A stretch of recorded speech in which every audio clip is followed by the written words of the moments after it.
Cimoooooooo!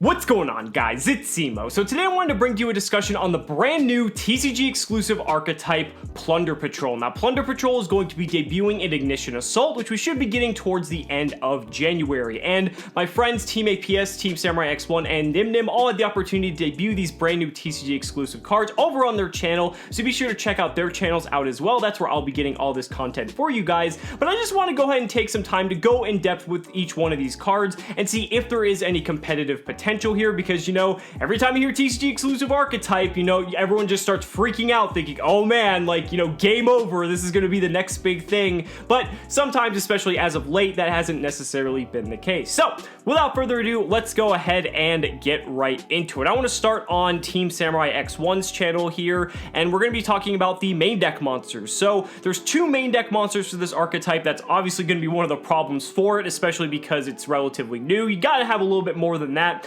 Whitebeard, the Plunder Patrol Helm. So it's a Fiend Tuner effect monster. It's water, level 4, 1500 attack, 1000 defense.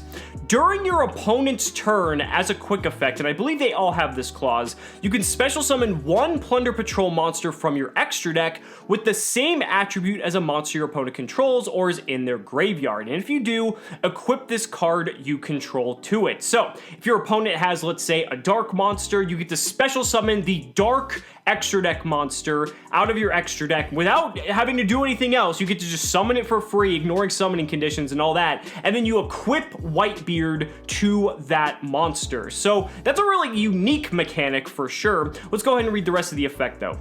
If this card is sent from the hand or monster zone to the graveyard, you can activate this effect. Special summon one Plunder Patrol monster from your deck, except Whitebeard. Also, you cannot special summon monsters for the rest of this turn, except Plunder Patrol monsters. You can only use each effect once per turn. So I think what's interesting about this is that it does special summon from the deck. Now, you do have to send it from the hand or monster zone. That isn't the hardest thing to do, but it's pretty cool that it is has a way to special summon monsters directly from the deck, even though there's only two at the moment. And we'll go ahead and get into the next one now here very quickly, which is Redbeard, the Plunder Patrol Matey. So again, this has a during your opponent's turn quick effect. You can special summon a Plunder Patrol monster from your extra deck with the same attribute as a monster your opponent controls or is in their graveyard, and then you equip Redbeard to whatever monster you special summoned from your extra deck. So that's the same across the two main deck monsters.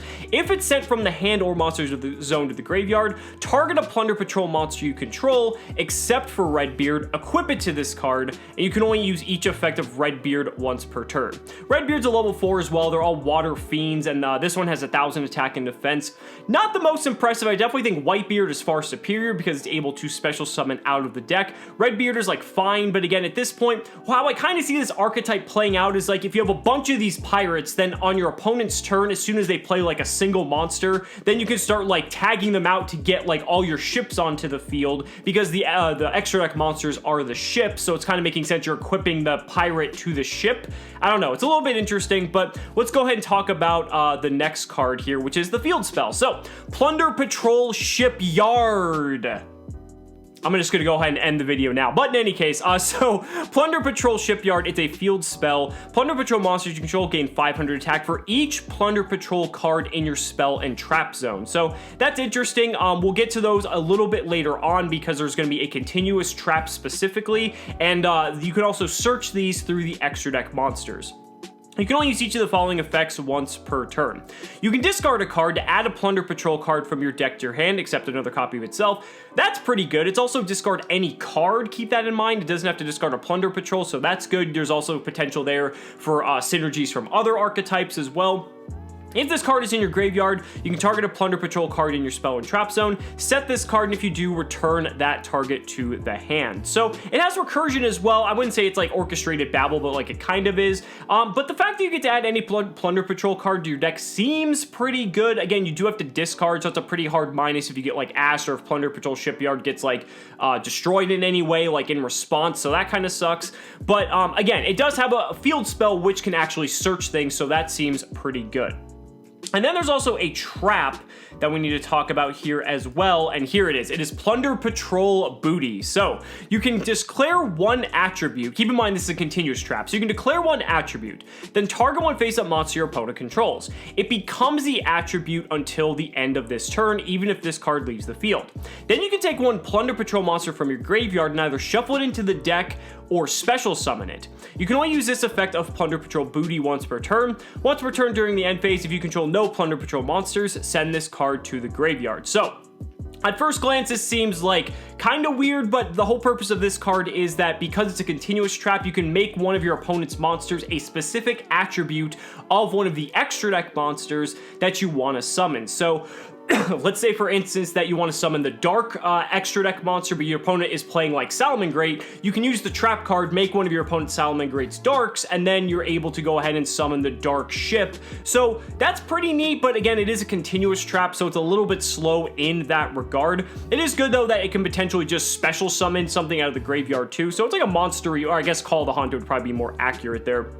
But overall, that's like okay, but I want to go ahead and get into the ships here so you guys can see what these do as well. So here is Plunder Patrol Ship Moerk. So it requires 2 level 4 monsters, which again doesn't matter because you're able to just tag this thing out immediately with the main deck monster's effects.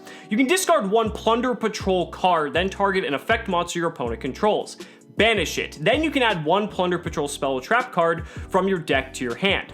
This is a quick effect if this card is equipped with a Plunder Patrol card. You can only use this effect once per turn, and if a Plunder Patrol card you control will be destroyed by battle or card effect, you can detach 1 material from this instead. So, what's interesting about this card is that you are able to make it a quick effect if you just immediately tag into it with one of your main deck monsters. So basically, if your opponent's playing, like, let's say Orcust, you go and immediately use one of your pirates to summon this, you equip this, and now the effect to target and banish a card, or monster, excuse me, is a quick effect. And that's kind of like the game plan here. You're trying to just tag into all of these ships, which then can interact on your opponent's turn and do things.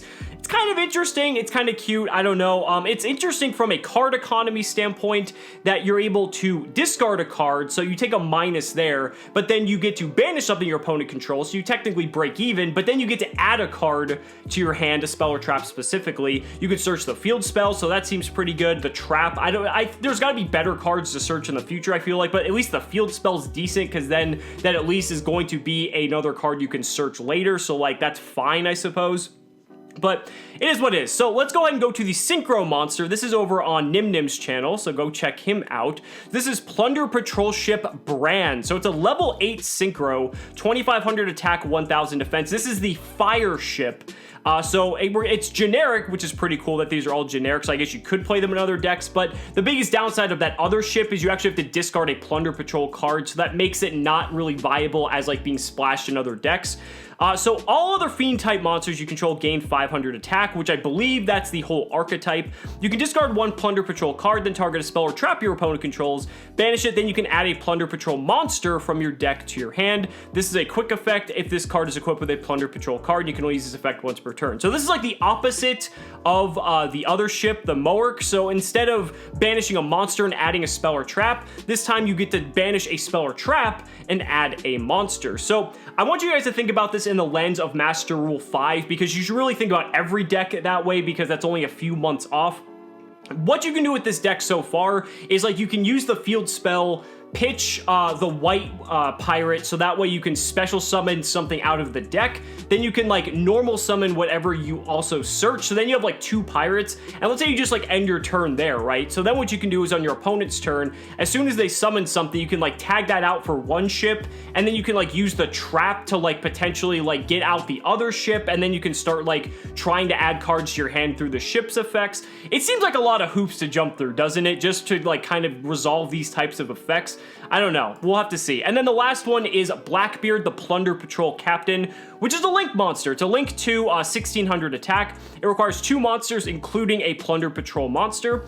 As a quick effect, you can target an effect monster you control, special summon a Plunder Patrol monster from your extra deck with the same attribute as a monster your opponent controls or is in their graveyard, and if you do equip that target to it, then you get to draw 1 card. Now that's only a once per turn effect, of course, and again, I don't really know how necessary that's going to be. Like, the card draw is nice. I guess it's cool that it has the effect like built into it as well, kind of like the other main deck monsters, and you don't have to wait for your opponent's turn. I think that's one of the biggest downsides of this archetype, is that the 2 main deck monsters, at least the 2 that we currently have, to go into the ships, you have to wait until your opponent's turn, and they have to be playing the correct attribute of cards for you to be able to even go into what you're wanting to go up against. So like, if you're not playing against like Orcus or Salamangreat, you're not going to be able to summon any of the good extra deck monsters. Keep in mind too, you can also summon Blackbeard through the monster's effects. It doesn't say you can always summon an Exceser or Synchro. You can summon the Link as well, so that's another thing you could do, and it's already a quick effect, so that's cool. So I guess that's like another ship you could potentially get into. But I think the biggest issue that this archetype suffers from currently is that there's not enough cards right now. Excuse me. Even if you're still trying to go about playing this deck, it's really difficult, right? Because your opponent needs to be playing the specific type of attributes for you to be able to even go into the correct ships. And even with the trap card, I still feel like that's a tall order. So I feel like it makes this deck very difficult to play just because of how much reliance there is on the opponent. You know, they need to be playing the specific attributes for you to be able to have the right ships. Unless we get some support in the future that makes that much less reliant, but I don't know. As it currently stands, I feel like that's one of the biggest problems with this. There's also some other issues as well. I mean, I think it's interesting. I think we've seen like worse archetypes, but like, I don't know. I'm not like super thoroughly impressed by this. Like, it's okay. I think we really need more monsters to flesh this out, because at the moment I don't think it has enough. It doesn't have enough cards in general, but you know, you've seen archetypes in the past where like sometimes you see like 5 cards and you're like, wow, this archetype is like actually very good. We've seen that in the past with like Burning Abyss and like even Cosmo to a degree, but like, yeah, I don't know. It's difficult. But, I mean, those are just my thoughts. You guys might have some other thoughts on the archetype as well. I'd really love to hear what you guys think, so let me know down in the comments below. Do you like this archetype? Do you think it actually has some potential? Or do you think it leaves a lot to be desired? Guys, thank you so much for watching the video. Be sure to like the video as always. Subscribe to the channel for more amazing Yu-Gi-Oh! Content. And if you found this video informative, consider supporting me on Patreon or becoming a YouTube channel member. Because just by showing your support in any way that you can, you're investing in my ability to continue bringing you amazing Yu-Gi-Oh! Content. So thanks so much again, and we'll see you next time.